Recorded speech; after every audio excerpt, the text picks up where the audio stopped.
Hi, it's Izzy, and today I'm going to share with you guys how to choose which universities to apply to. Now, in the UK, there's almost 150 universities, but you can only apply to 5. So how on earth do you choose which 5 to apply to? So I'm going to share the process that I used. Although I think I've came up with a good method, you might have to tweak it slightly for it to be the best method for you. So this method kind of depends on you knowing what subjects you want to apply to. If you have no idea, then that's going to make it a bit difficult. But if there's a few subjects you're deciding between, then you can begin this process for each of your subjects separately and kind of do it in parallel, and then later you'll have a medium list or a short list ready once you've decided which subject you'd like to apply to. Doing the university process makes you a bit more confident in what you want to do with your future. If you kind of have an idea but you're like not super confident on it, so it's actually got that advantage as well. So Izzy, what is the process? So there's 3 steps. The first one is creating a long list of a maximum of about 30 universities. Then you've got to create a medium list, which I'd say you should do a maximum of about 15 universities. And then finally, choose a short list of maximum of 5 universities. And each of these steps is pretty difficult because this is a decision that's going to stay with you your whole life. So I'm going to talk you through how to go about it. So the first step's the long list step. If you're in year 12 and it's autumn or winter, you want to think about doing this at this point. You can start before, and if it's afterwards, I really recommend you start thinking about this. Firstly, you need to work out what universities do your course, how many, because it might be the case that you want to apply to a course that is only at like 10 universities, but for most people, the case is actually most universities do their course. Obviously, if you're the former, then that makes the long list, basically you can skip the long list step almost, or it'll be very quick for you. But if you are the latter of those 2 situations, then the long list step will be quite difficult for you. So what does it entail? So firstly, you want to look up the league tables for your course. You may have heard people say, league tables are nonsense. They change all the time. They're not always accurate. It's not always clear what they're being ranked on. So because of this, you want to find as many league tables for your course as possible. And you want to perhaps go back a few years. So let's say you've got the Guardian one and the Times one, or you want to do the Guardian one from this year, last year, and the year before perhaps. Same thing for the Times. There's a few of the websites, any articles, blogs, there's like Complete University Guide. There's a bunch of websites specifically for ranking universities, Unistats, all sorts. So find as many places where it ranks universities by course as possible and look at them. Next, you want to write down all the names of the universities you see, and obviously the league table is going to be pretty much infinite because it's going to have the top few, it's going to keep going down to the next best and then next best, next best, keep going on forever. So for me, I'll stop at about 30 because that's when the entry requirements will get quite low. But depending on what you think your predicted grades are likely to be, you might want to just consider the top 20 of each list, or you might want to consider the top 50 of each list. It really depends. Have a quick look, see, oh, the one in the 20th place, what sort of entry requirements are they? 21st, what sort of entry requirements are they? So I'd say if you want to get all A stars, then don't look at ones lower than all Bs, because typically tends to be a correlation between entry requirements and how good the university is at that subject. So once you've looked at, for example, the top 30 from each league table, you want to write down all the ones you see, get rid of any duplicates. Now, you probably want to consider what I call a location donut. Everybody has a location donut. What's a location donut? Well, it's the maximum and minimum distance you'd want to go for university. You might not want to go to the university in your city, but you may be okay going to one in the next city over. So, in a circle of your location donut would be around the outside of your city. You may live in the south of England and you may not want to go to Scotland. So the outside of your location donut would be going across the border between England and Scotland. Basically, knock off the unrealistic ones in terms of location. At this point, you may have got a list of about 60 down to a list of about 30 by removing the duplicates and removing the things outside of your location donut. So hopefully now you'll be ready to go on to the medium list step, where you get your list of about 30 down to a list of about 15. So you want to be doing this about the winter, spring of year 12, because summer's when the open days are, and you want to have your medium list ready for the open days, because you're not going to attend 30 open days. That would be quite unrealistic. How do you get your list of all these universities that I could very well go to down? So firstly, you want to look at all the university websites. You want to look at the general information about the university as a whole, look at the location, what sort of campus is it, look at the accommodation. At this point, you want to focus on the most important factors for you.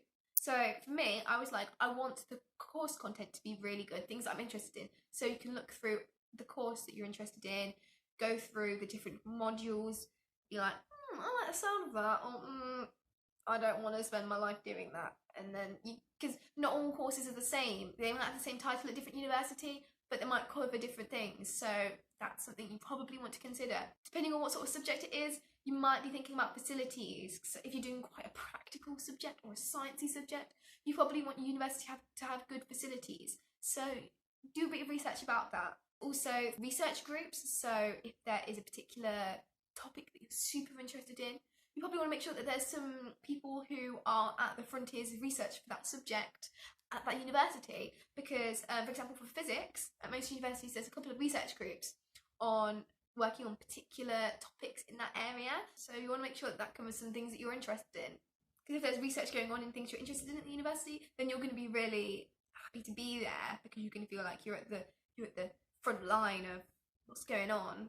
Another thing, it's quite hard to explain, but is it grade worthy? So at this point, you can be having a look at the entry requirements in terms of the A-level grades for your subject. For example, I had some ones with A stars, some ones with A's, some ones with B's. And if there was one which was like A star AA, and I only liked it as much as the other ones that I liked, which were about A, B, B, then obviously, why would I want to be having my A star AA as one which I don't even like that much? So something that's higher grade but you only like it as much as the ones which have lower entry requirements, then you might want to neglect that one and delete it from your list. So once you've looked on the website, got a feel of the university, looked at the things that are the most important factors for you, and you've also determined whether you think the university is grade worthy, then you probably have a list of about 15 and you're ready to go on to creating your shortlist. If you're anything like me, you're going to spend a long time getting your medium list down to a short list. So this is basically the hardest step. So how on earth do you create a shortlist? My answer is to create a spreadsheet. You may be thinking, Izzy, that's so nerdy, but I love creating spreadsheets for every occasion. And so even if you're not a spreadsheet person, then I'd say it's still worth doing it for this situation. So you want to create a row for each university that is on your medium list. So write each university name down, and then in the next column, write down the entry requirements of the course. The rest of the columns, you want to consider every single factor that you think will determine what university you apply to. You can do the really important ones, the ones which are a bit silly. It doesn't really matter. In fact, I'll read out some of the ones that I considered. Cheapness of accommodation, niceness of accommodation, what subjects they do research in, the location and the transport links, the affordability of living in / near whatever city it is, the societies that are there. They had the Athena Swan Physics Department Award because I was applying for physics. So I think that was something to do with like there's women there. Oh, I don't really know, but it was a thing that they were talking about, so I was like, let's consider it anyway. Facilities, course content, the course flexibility until the second year. So if you're sometimes, for example, in physics, at most universities, they'll let you to swap between different physics degrees, like physics and particle physics, physics and astrophysics, all these different things. A lot of them let you swap between them until the end of the first year. So if you're unsure, you might want to be applying to unis that allow you a bit of flexibility. The opportunities, so does it have good links to certain employers? They allow you to have study abroad years or years in placement, that sort of thing. Contact hours and types of teaching, so are there tutorials in small groups less than 5? Because that's a thing that can be a sign of quality. What is the type of assessment? Is it like coursework? Is it like an exam? Employment information, so it's like 98% got into further education or employment within 6 months. I don't even know, you know, when they have data like that. Stuff in the city is another category included. I think that was like, is it a city that has loads of different fun things to do there? You know, another one was pleasant uni buildings, both inside and outside, because you wanted it to look aesthetic on the outside, and you also wanted it to look clean and well polished on the inside. So those are all sorts of things that I covered. Choose some of them, swap some of them for other ones. That's just an example, basically. So now you may be thinking, but Isabel, course content is so much more important than what society's there, and you're absolutely right. So not all these factors are going to mean the same amount to you. So what you want to do is you want to give each university, for each factor, a rating out of a certain number. So for example, I did a rating out of 10 for the course and a rating out of 5 for the niceness of the accommodation. So you're going to want to have it proportional to how important it is to you. So you want to have bigger numbers for the more important things. In case you haven't guessed, what you're going to do is you're going to find a total score for each university. Genius, I know.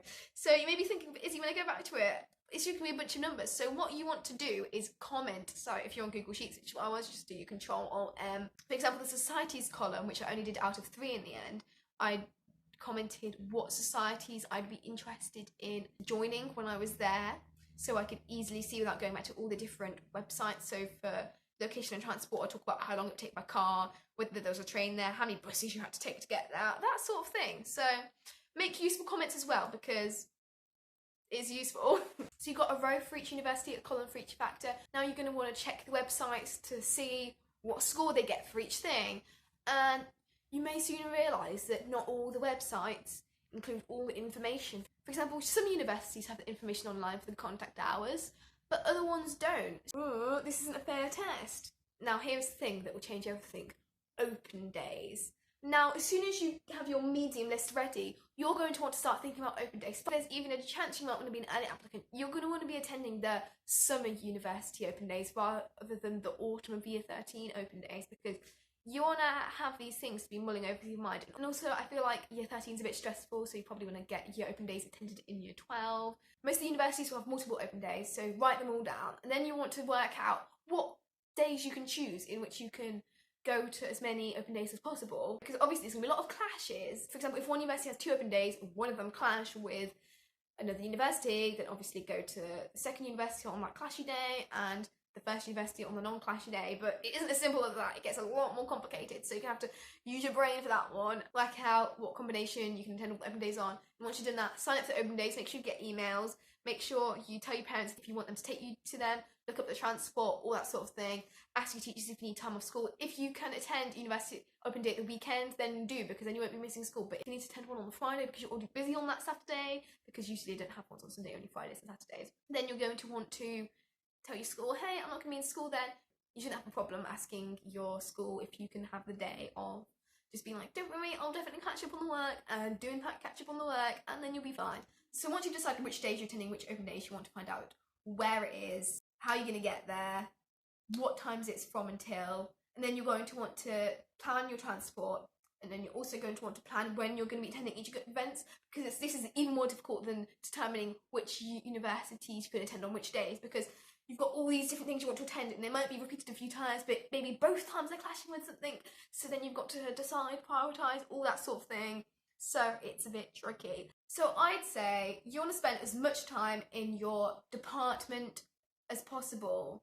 You can go see the city, you can go see accommodation, you can go see general talks about applying, all that sort of thing for everybody, but I'd say go to as many subject-specific events as possible, because here's the thing, you're only going to be in the university's own accommodation for the first year, and you're going to be living in your whatever you organise for yourself in the second and third years. But the thing is, you're going to be at that department for all that time. And the reason you're going to university is to get that degree in that subject. So obviously, I do encourage you to not just stay there, but the place where you want to spend the most time is in the department. So go, but also if there's something you're interested in, like, you definitely want to take a study abroad year, then go to the study abroad talk. But if you maybe, it sounds like a nice idea, but I don't know if I'm going to do it yet, then you can find out information online. So find out as much about your subject department as possible and anything else you want to see.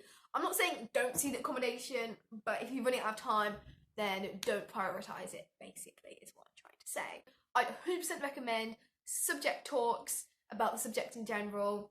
You want to have a tour of the teaching and the research places within the university in your subject. I'd say taster sessions aren't essential, but you can put that in your personal statement as like, I attended some taster lectures, because that's something that you've done to show your interest in your subject.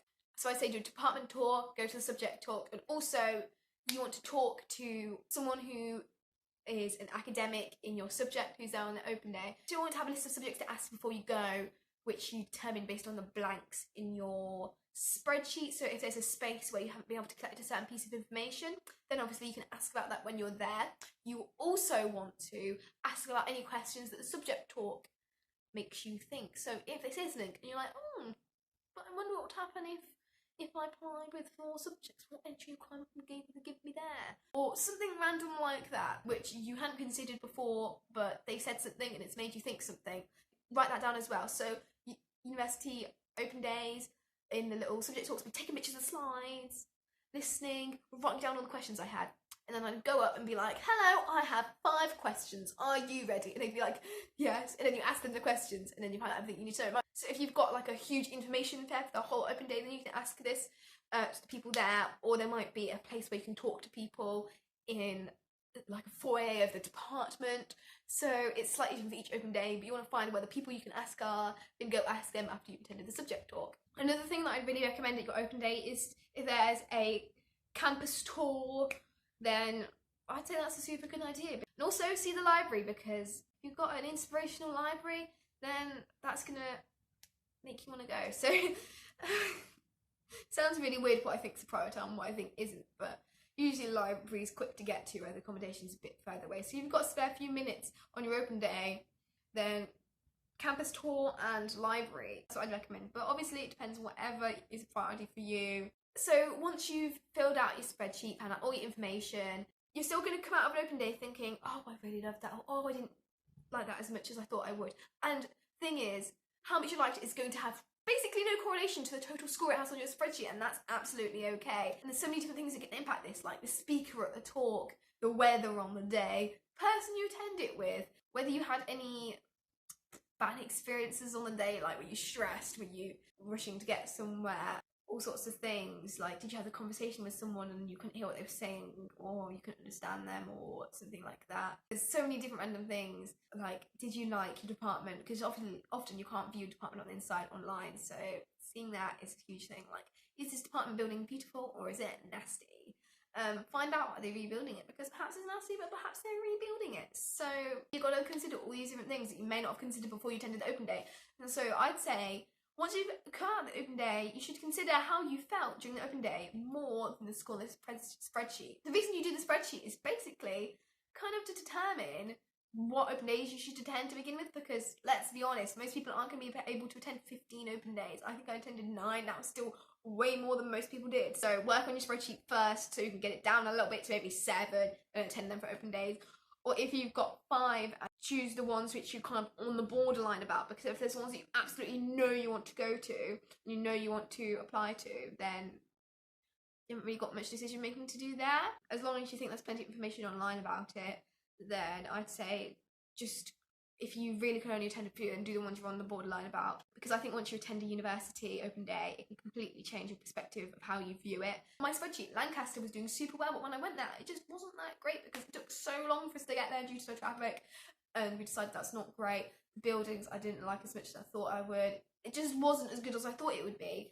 Whereas Nottingham, it wasn't doing well on my spreadsheet, but once I went there, I was like, this is amazing. The talk blew me away, the introductory talk to the subject, and I was just like, oh my gosh, it would be an honour to come here. As cringy as that sounds, but I was just like, this is such a good place, and that was like the bottom of my spreadsheet. So attend as many open days as you can, but it's okay if you don't attend some. Maybe if there's somewhere you're like, this is going to take too long to get there, or this is a really expensive place to live, or something like that, then you maybe want to take that off your list before you choose what open days to go to. Like, you can start thinking about it, but before you attend the open day itself, before you book your transport to get there, then you want to consider, do I really see myself going here? Because at the end of the day, you're only going to one university, so you don't need to attend the open day of every single university that you kind of like, just the ones that you think, that looks pretty cool on the website, or I watched a video of someone doing a little tour of the university and that's really cute. In choosing which your maximum of 5 you want to apply to, the number 1 factor should be how you feel on the open day.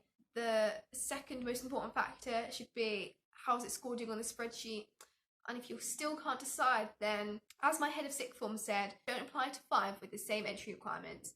Apply to some with a variety. So choose your favourite one which has the high grades. Choose your favourite 2 which you think can have the grades that you're going to get. And then choose 2 which have grades slightly lower than that. So everybody's ideal method of choosing a university is going to be slightly different depending on their situation, their factors, how many universities do their course, how many open days they can attend, what their predicted grades are, how they're doing, all that sort of thing. So although this method won't be perfect for everybody, with slight tweakings it will be useful for most people. So if you found this video useful and you think you're going to use some of the tips, or it's just made you think a bit more about something, then please give it a thumbs up. Also comment below any questions you have about universities and applying and all that sort of thing, because I can answer, my other viewers can answer. If you want to see more videos about GCSEs, A-levels, studying, general life, university, because that's coming up, then make sure you subscribe and check out my other videos. And if you know anybody that you think needs a little bit of help or guidance choosing which universities to apply to, then please send this video to them, share it with them, show it to them, because I'd like to help as many people as possible, especially those who really want that help and advice. Yeah, thank you for watching. Bye!